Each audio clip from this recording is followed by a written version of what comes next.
you never heard of. Hey everybody, welcome to the Common Folk Podcast with Ben, Morgan, and Andy.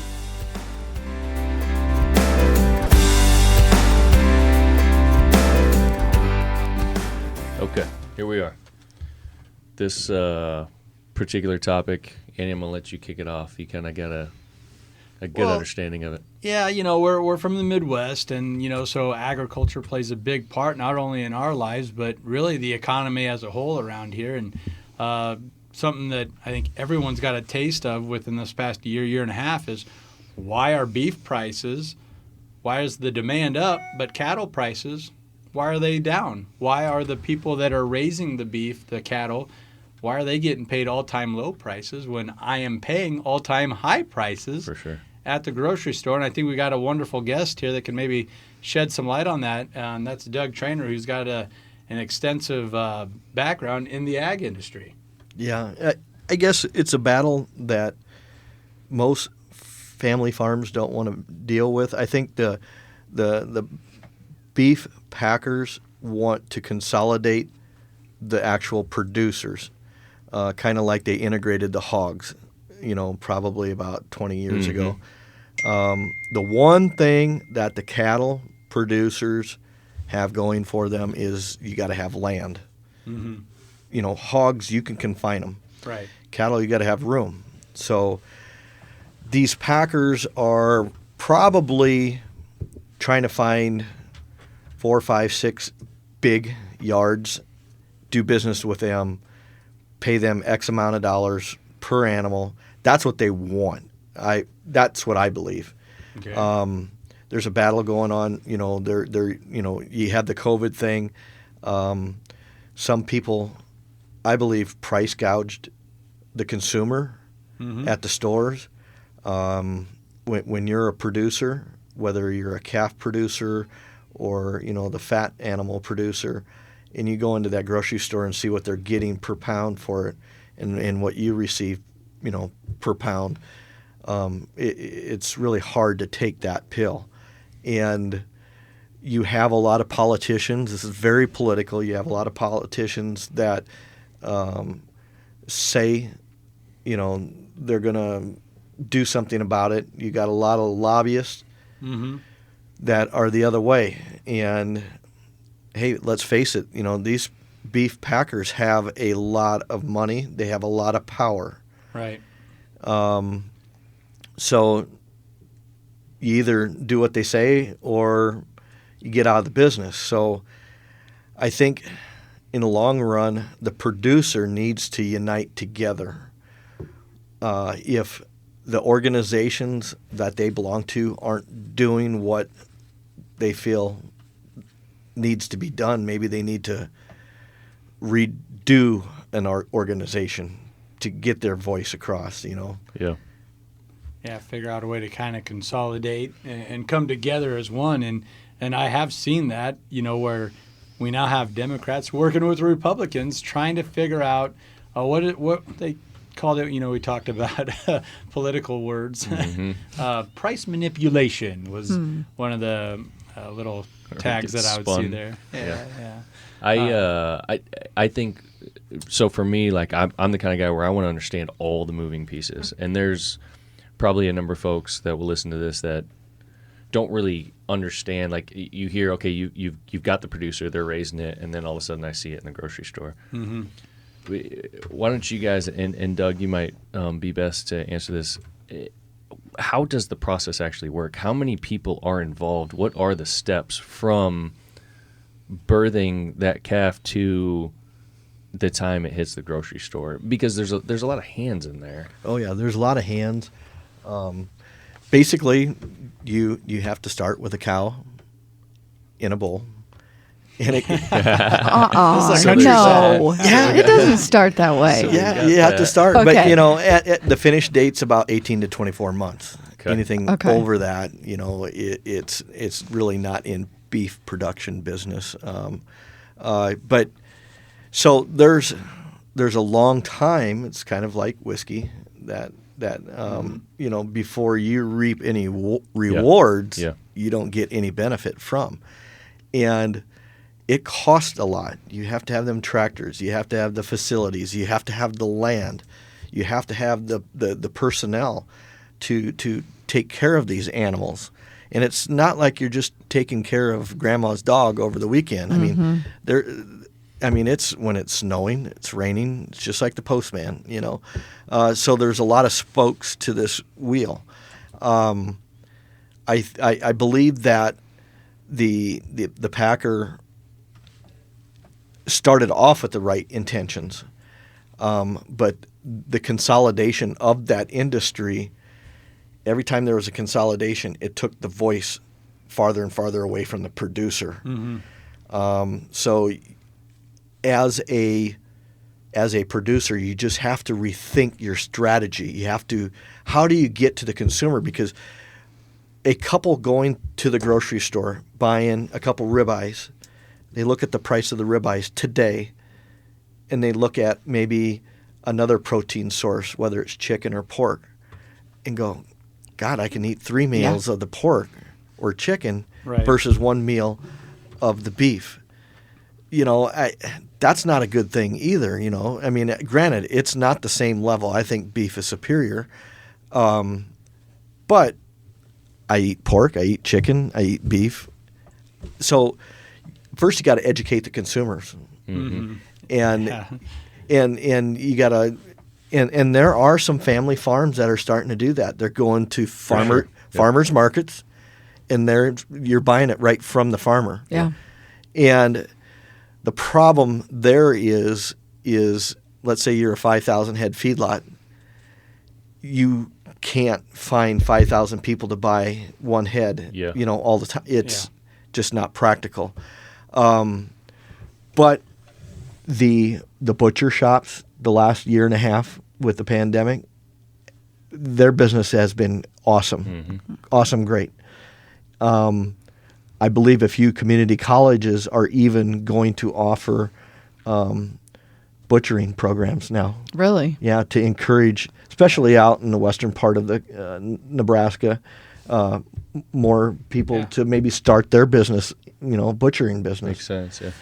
And so that's a good thing. You know, the producers are pushing that. They're backing that. Yeah, we're seeing change happen. We're seeing change happen. It's never always the speed that we want it to. But going against the big boys, the Packers, you have to have that voice at the table. So and part of the reason here, Ben, or the step I would say that's catching the most limelight as far as price fixing, is there's a slew of lawsuits that have been brought to these packers, and they are shutting down functioning plants, processing plants, and in order to, you know, control the supply, knowing the demand was going to be up, they were able to actually lower the supply, even though that feedlot has 5,000 head. And so that all got backed up, and for no good reason other than here's an opportunity, and 3-4 companies saw that and took full advantage. And I think one thing that I thought was really sad, or the fallout, was our neighbors or people down the street that don't know what's going on. They go back to the farmer. They blame the farmer. And that's, they want to sell their cattle. And right now they're selling their cattle for all-time low prices. So, like, everybody's kind of getting a gut punch here, except for just a select few on top in just that one segment of the business. Just trying to control the volume. Right. I think, and again, to break it down to its simplest form, because I think it's important for people to understand this. There's a lot of terms that were coming out. So, you know, producer, packer, butcher, all these different steps. So what is the step? Obviously, the producer is what people would call the farmer, the rancher, you know, raising these animals.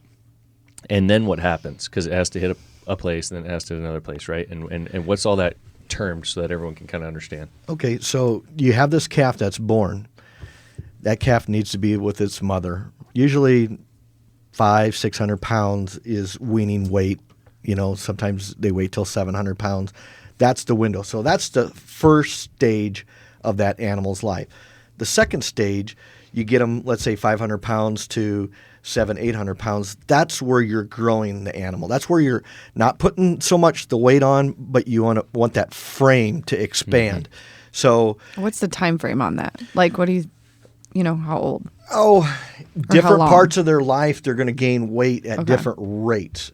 So you don't want to end up with a short, fat cow or, an animal. Okay. You want to, if this animal, when it goes to slaughter and its genetics that animal needs to be 1,450 pounds, you got to stretch that frame out and put that weight on accordingly. Otherwise, it's just not going to work out. So the let's say the 500 to 800 pounds, you're growing that animal. You're giving them a great diet, very balanced. I mean, these producers have nutritionists. They have vets. Them animals are taken care of so well. Mm-hmm. They have it down to a science. They're on the cutting edge of science and animal husbandry. And they're growing that animal to the size it needs to be. Now, let's say that animal hits 800 pounds. Okay, now we pour the coals to the animal. We put the gas on. He's going to get a lot of protein, via corn, somehow, energy. Energy puts on weight. We don't want that animal doing laps around the farm, jogging or anything like that. Yeah. Just hang out here, guys. Just hang out. Right. Different farmers in our area, most of our animals are finished via grain. Mm-hmm. Some places in the country, they're finished via grass. Yep. A grass-fed versus grain-fed animal. I know my preference. I'll let everybody else make their own decision. I'm a grain-fed person. Yeah. You have the marbling, you have the tenderness. Grass-fed, the actual product will almost look identical in the grocery store, and they'll put a big old sticker, grass-fed beef. Right. And it's like it doesn't taste the same. Yeah, totally. Some genetics are promoted in the store, like certified Angus or certified Hereford or Piedmontese. Some of the groups are getting behind their own meat, which I think is great. They're promoting their products. And everybody's heard of certified Angus. Yeah.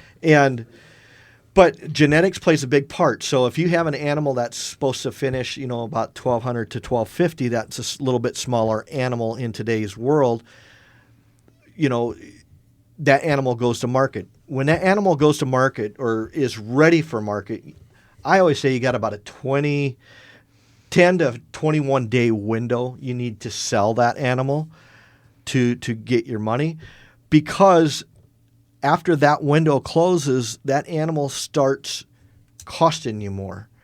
That animal is going to eat, let's say, a ton, 12 pounds of feed in a day, and instead of gaining, 3 pounds, it's only going to gain 1 pound. It just the animal's done. Yeah. So you're just sustaining that animal, and that animal's taking up space. And all of these feedlots are basically hotels, and they got to keep the rotation of the hotel going. So it's a window that they have to hit. And if the packer is not taking their animals, or let's say they buy them, on this day, and after they agree to buy them, they say, well, you can't deliver them for 28 days. Well, you're feeding them then. They still got to be fed. Yeah. They still got to be fed and cared for. And them farmers, them producers, they do that. Yeah. And it's really hard to do something for free in today's world. Right. You can't run an operation that way. Mm-mm. Now, a week to 10 days, that's understandable. That's doable, but 3 weeks. A month. Oof. And we saw that organically with the floods back in 2019. A lot of railways got washed out or compromised, and that was just a short hiccup because everyone was out there rebuilding those roads. And Doug, I think you ran into that, trying to move grain, just that little hiccup, but it was overcome. But that wasn't planned out. That was, like I said, organically happened, and we figured it out. What we're seeing now, though, that's intentional. And it's from the guys at the top, and we're all feeling the trickle down. Yeah, absolutely. And there's some kind of coercion there. Now, whether they can prove it in the court of law, I don't. Right. I mean, it could get drug out for another 5 years. I mean, they got enough money to drag it out, to wear the producer out. Yeah. Right. It don't help the family farmer today, though. It don't. Yeah. You know, Yeah. they're making decisions week by week, day Yep. by day. Yep. You know, so it don't help them out at all. So the best thing they can do is let the consumer know what's going on, you know, like us, and you know, have the consumer understand that this is not inflated from the producer. It's Right. inflated by Yeah. the packer. Yeah. Yeah.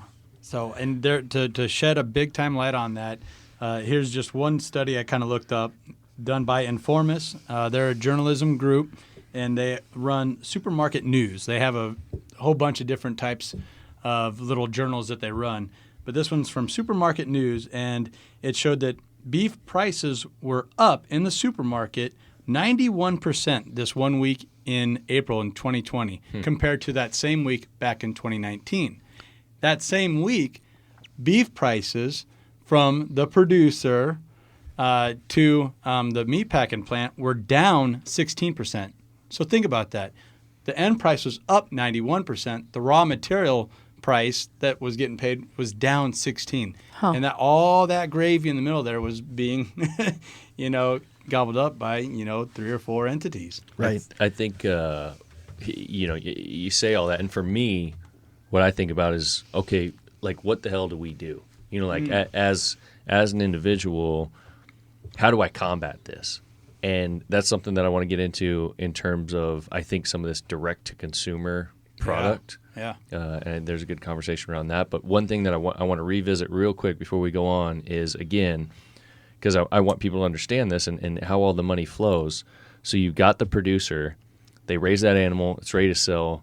They sell it to who, and what happens next? Okay, they'll sell it to a packer buyer. So it's usually a gentleman that comes out to the feedlot, and that person is purchasing a pen. So let's say you have 150 head in that pen. They'll offer you a price, and you can either take that price or pass. But there again, when you have that window of opportunity that you can sell, Yeah. you're kind of handcuffed. Yeah. You know what pretty much all the other packers are bidding because they're all within Sure. cents of each other. I mean, I think they sit at the end of the lane, have coffee together, and then they both drive on Decide. the same time and offer the same price, basically.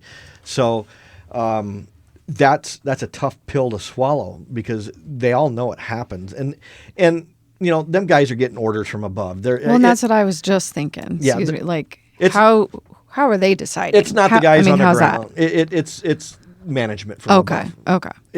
That's what's being done. And I think, years ago, the grains, they had a co-op. And co-ops work if they're ran right. Mm-hmm. My personal opinion is they need to start a co-op. They need to have a beef co-op. And that co-op sells direct to the consumer, via the grocery stores. And you buy from people that are owners of that co-op. So you come up with a grid system, basically trying to predict a little bit of what the consumer prices are. It's a commodity, and it's a moving target is what I'm trying to say. It's a moving target. Every day is different. The prices move every day. So you have to have some kind of a matrix off of the Chicago mercantile. And it's going to take people that are a whole lot brighter than myself to come up with that kind of a matrix. But I think that if you have that player involved with the Packers, that makes them honest then all of a sudden. Because it's a new game. Right. It's a new game. So that packer comes in, purchases the animals, and then what? Once they get them. Oh, once they get them, they'll purchase them. Yep. And it's a verbal purchase. Yep. They don't actually get paid until that animal's delivered. Okay. So let's just say you agreed to sell it for $1.10 a pound. You don't get that $1.10 a pound until that animal gets to the plant. So the producer has to go through the work, load them up, Right, load them up. get the truck going. Get the truck, line the trucks up, deliver that animal.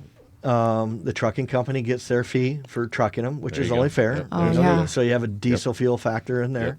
You know, got a trucking company factor in there. Yep. A lot of times you got a weather factor in there. Sure. You know, January, February, March is terrible in Nebraska sometimes. Right. So that animal might be carrying mud on them, manure, that they're weighing more, but they're going to yield less. Mm-hmm. Or in the winter months, you know, it takes energy to stay warm. Sure. So the animal's going to eat more to stay warm. So there's so many factors Yeah, right. in it. But once that animal gets to the plant, then it gets slaughtered, it gets broke down. It gets quartered, halved. Some of them halves might go to, let's say, Hy-Vees, and then Hy-Vees will do the cuts on them. Okay. Basically, it's boxed beef is what it is, you know, and the different parts of the animal is sold as, you know, boxed beef. So what we were talking about in the beginning there was, and you were talking about like these classes and courses that are coming around for kids, you know, younger people coming up, is teaching them to do those finish cuts. Right. Right. Well, it's teaching them to start a business, Yeah. and it's teaching them that there's a need in the world to have a mom and pop butcher shop in Local locker, you a know. local meat Yeah. locker. Yeah. Right. And I think that's what a lot of people hear is like, you know, if you're not in it, and this is what I'm trying to get at. I'm kind of dancing around it because I know it, but I want people to understand is you have all these local lockers and what's really going on there, because there's all these terms, you know. Right. So they're getting these animals right. from the packer. Is that what you would call it? No, most of them are getting them from the farmer. From the farmer. Direct. So it's coming Direct. in that way. They're direct. On these small ones. Yeah, they have a loading chute right Yep. behind the locker. They unload them right down the loading chute. So the biggest difference is that we're looking at kind of this big industrial kind of setup. And this is a mini version. Yep, and then that's your small town setup right there, where, Right. where it's going direct to these guys. Yeah, So what- it's- go ahead. Good. Oh, so it's slower. Yeah, it's less slower. head. Yeah, I mean, a locker might only do 6 head a week. Yeah, Oh, okay. You know, well, that farmer, I mean, we got some mega feedlots around here. yeah, You know, and when you have, you know, 125, 150, 175 head in one pen, you know, you got to have the means to handle it. to do that. And not only facility means, but personnel, you know. right. You got to have the people, because it's production work, it's line work. There's a lot that goes into it. So I think the combination of a lot of different things would help a lot. Yeah, You know, having extra lockers, promoting their own products, which that they're doing, maybe co-oping, starting their own Yeah. mid-size packing company, you know, where it's membership owned, and then have a staff that's marketing their product. Maybe kind of use a template of Omaha Steaks. sure. Omaha Steaks have done very well during the pandemic. You know how many Yeah. people went online and ordered steaks? Right. Go. A You know? ton. Yeah, they did a lot. And It was and- more than a ton, Morgan. Oh, Yeah, yeah. No, they did a lot. So I mean, you can try to reinvent the wheel, but why? You know, Yeah. it's right in front of you. Yeah, Yeah. Just maybe learn how to tweak it and put your own spin on it. You know, I think it's there. and most people experienced over the last year or two the fact that these lockers were booked out Oh, yeah, so- 18 months, you know, whatever, and you couldn't get anything done. So we started realizing, holy crap, like we don't have capacity to keep up, and that started driving some of those prices that you were talking about earlier Oh, on. yeah. And even from a standpoint of like the local hunter, you know, you Yeah. would experience this. Can you get your deer in? Because they're No, they'll Yeah. skip deer. yeah, right. yeah.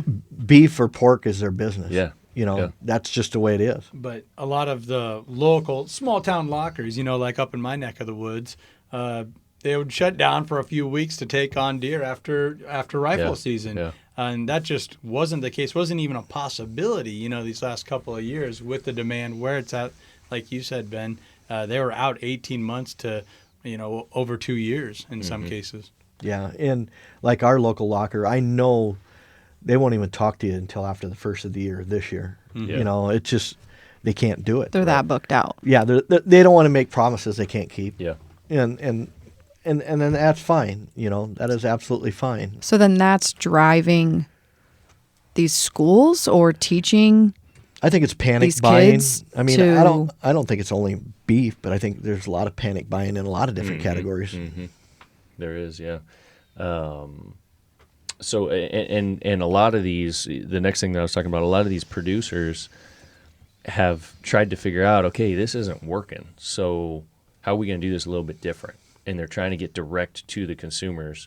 And I don't know, how much experience you guys may have with that, interacting with these guys or knowing what that setup is, but I'd like to talk about that a little bit because I know for us, personally, over the last 2 to 3 years, we have literally gotten 90% of our meat directly from the producers. Yep.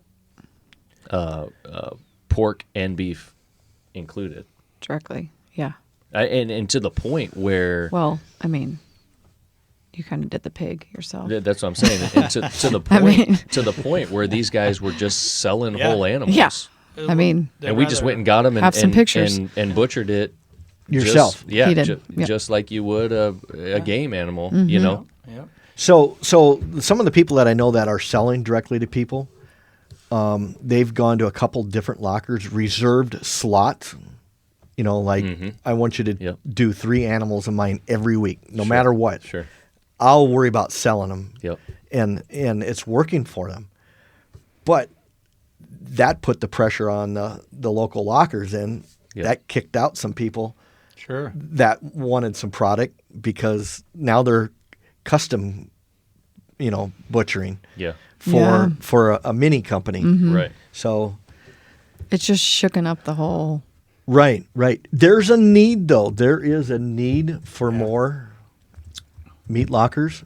There's a need for businesses that I guess are trade orientated, whether it's electricians, plumbers, Exactly. But that's what I was. carpenters. Yeah, that's what I was Butchers. getting at. How do you? Butchery, I mean, that has to be in such high demand right now. But that's what I'm saying. So Totally does. schools, like, is that what you were Well, saying? Like the you've trade heard schools. that these schools are going to start teaching. Right. They're This? gonna have a course, I mean, just like that's pretty cool. Yeah, and Where was this before? Like, how are the lockers now knowing to do it from just experience? Their parents did it. Their parents. Is that how that a lot of starts? a lot of Okay. it's just handed down generation to generation, or we have a family that's been in the business for over 60 years in our area, and the grandpa did it. Yep.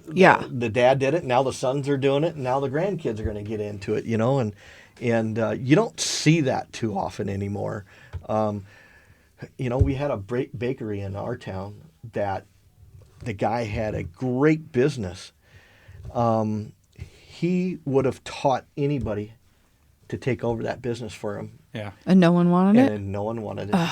So he just liquidated all the equipment. But it's manual work, and a lot of our society today isn't into the hands-on manual muscle work, and that's where we're going to have a problem in the future. We have a problem now, but the students that manual work doesn't bother them, they have an opportunity right now to make a boatload of money. Yeah. They don't need to go to a 4-year school. 4-year school is great, absolutely great. Not It for doesn't- everyone. It doesn't guarantee you nothing. So, check out the trades. But, the meat business, it's something that we have to have as a society. We have to have protein. Yes. One way, shape, or form. We got to have some kind of protein.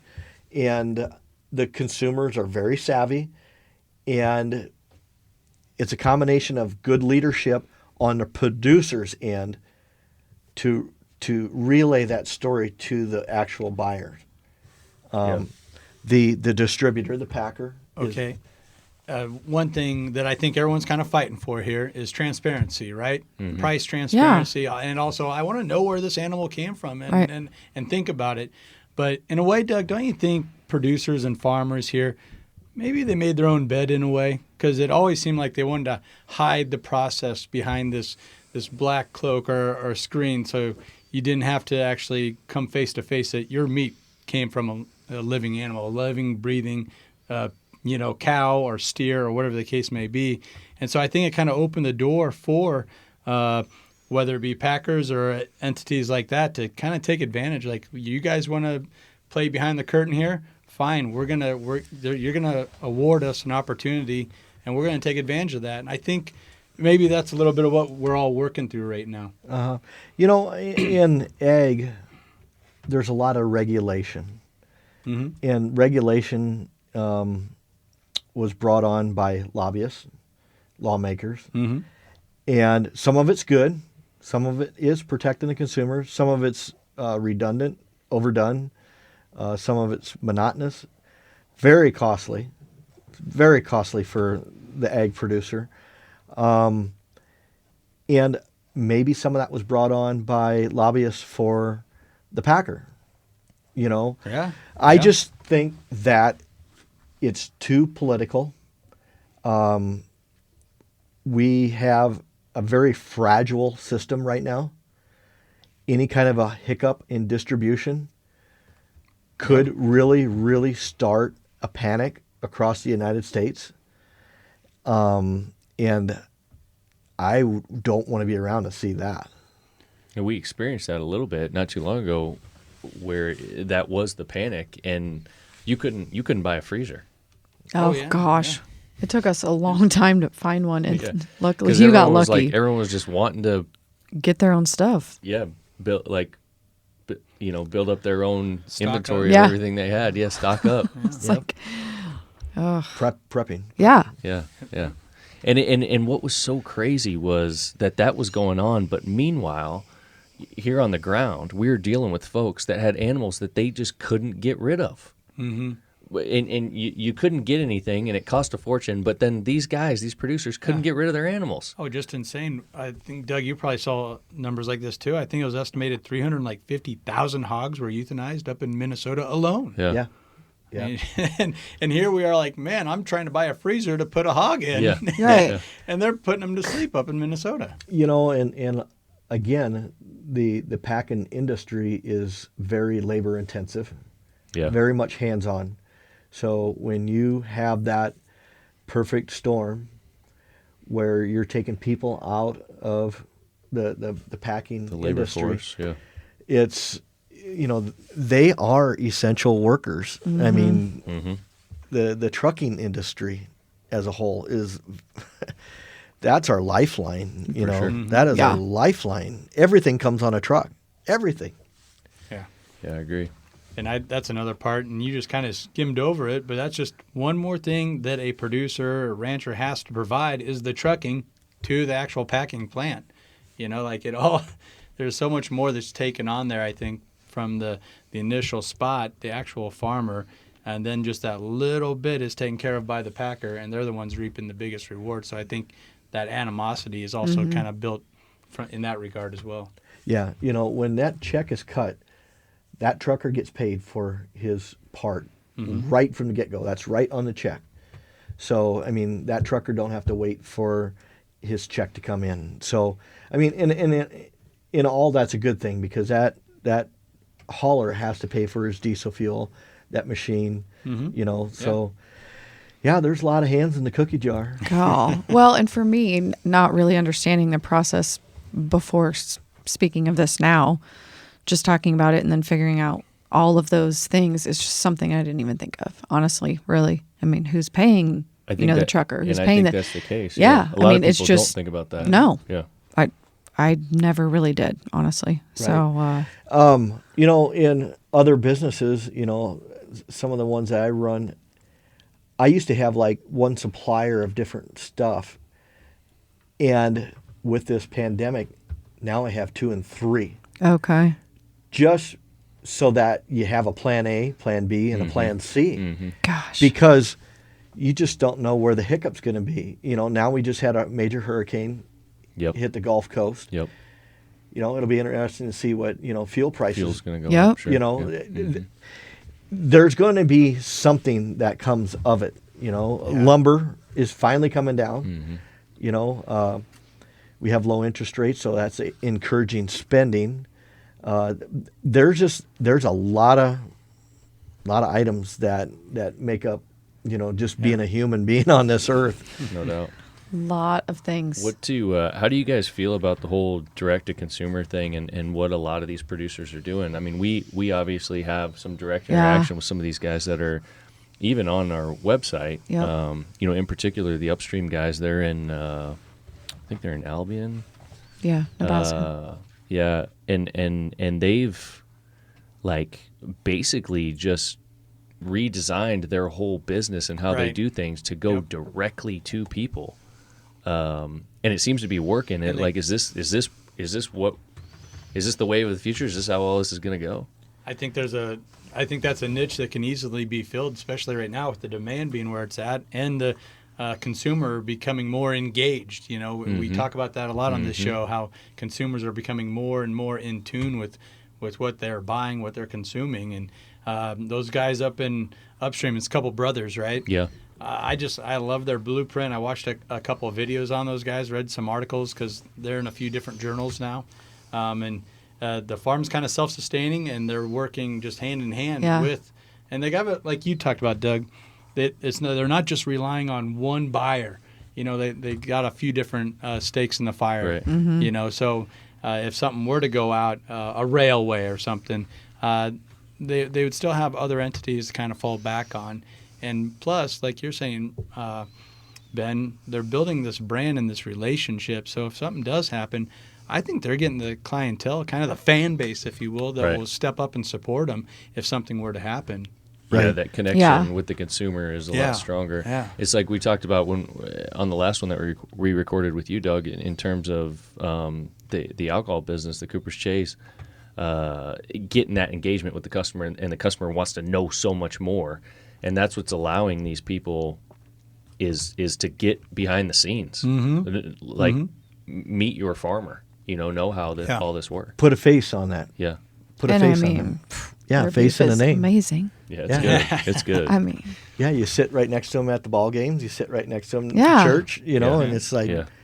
never really found out about their business. Now I know Yeah. it. And Right. It a whole new perspective, on what well, it they makes do. you feel good about it. Just good about your purchase and where you're spending your money and what you're doing. And I guess it's not something that's possible in really big cities in that. True. But at least around here, these producers can provide for the lower number of population directly. But I do think there's an opportunity, and Doug touched on it.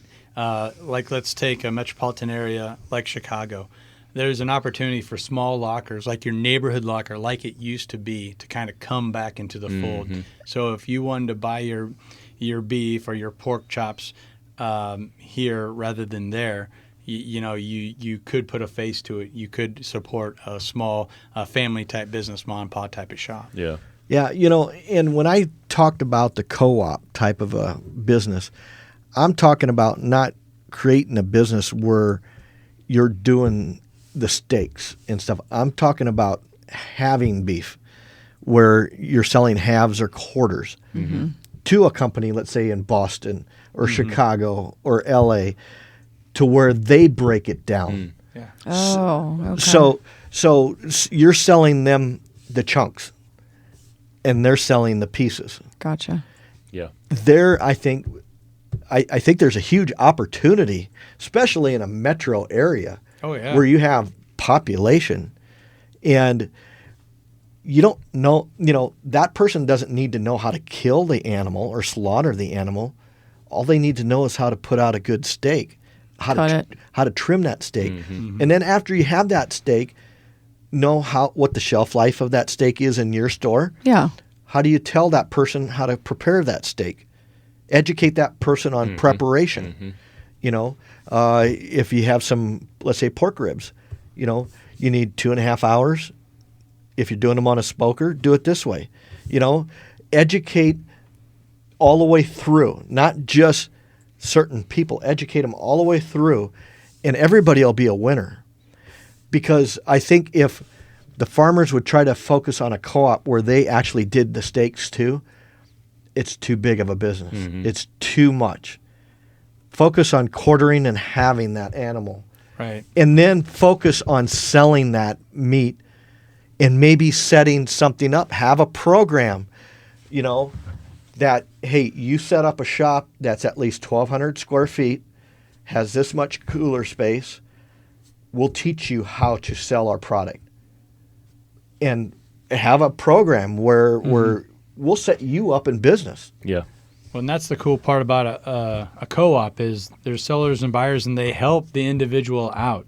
So I find that just fascinating because you can just see the writing on the wall with that. You could find buyers that are, you know, a chain of supermarkets that aren't afraid of that they have their own butcher, you know, type shop in the back. They would buy that in a heartbeat. Certain types of restaurants would be all over that as well. So you can already see where, man, there's so many possibilities and avenues to go down. But to get something started like that, to actually buck the trend and make something new happen, you know, that's a whole different ball game. You know, we're doing the easy part about it. We're talking about it, you know, but to actually get out there and do it. And I think change is coming, though. It's big money. Yeah. It's big money. You got to have deep pockets, you know. But if you want an industry to survive, whatever kind of industry, you have to be innovative. And you have to try ideas out.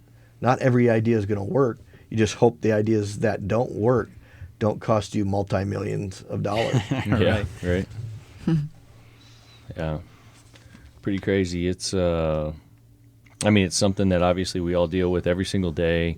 It's an important part of our day-to-day, our food source, our protein source, and having grown up around here, it's you know, it's personal as well, you know, with the folks that we know and that raise these animals and how all that works. But I mean, I feel fortunate being where we are and how our lives are set up, that that we get this quality product, Right. and that we have as much access to it as we do.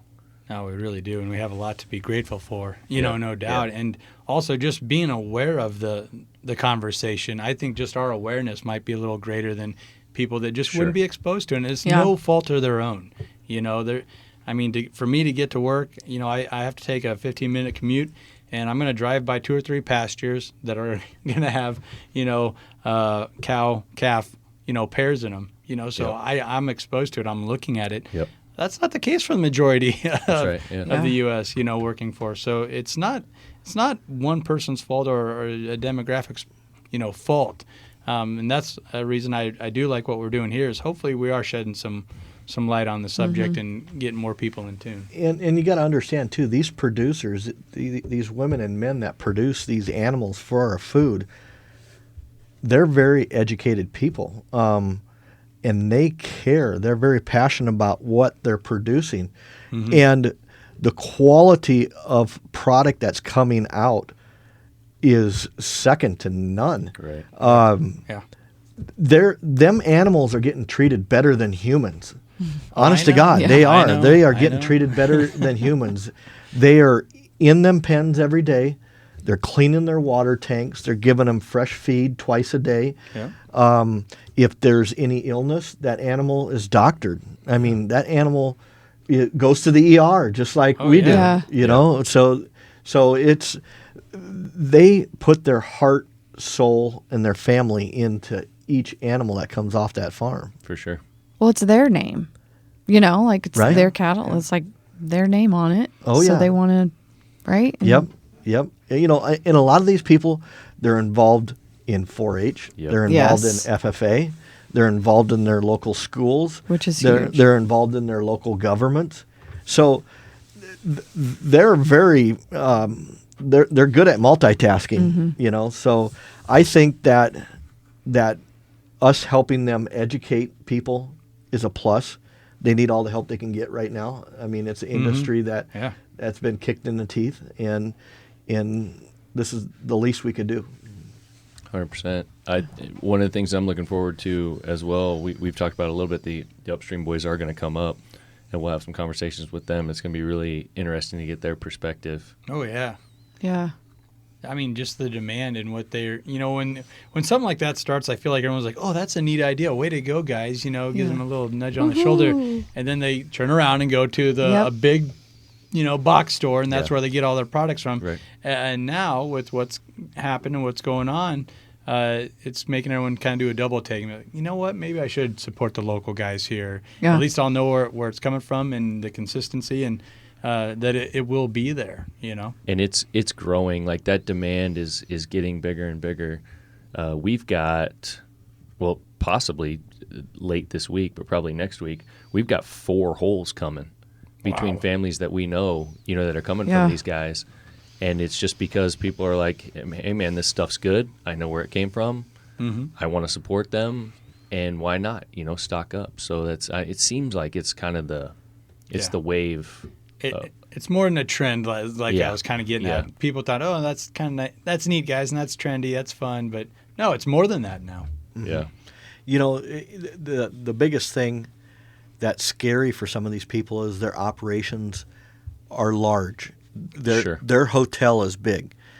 And when you get handcuffed to where you can't perform the way you want to perform and you're bleeding dollars, I mean, it's a lot in one day.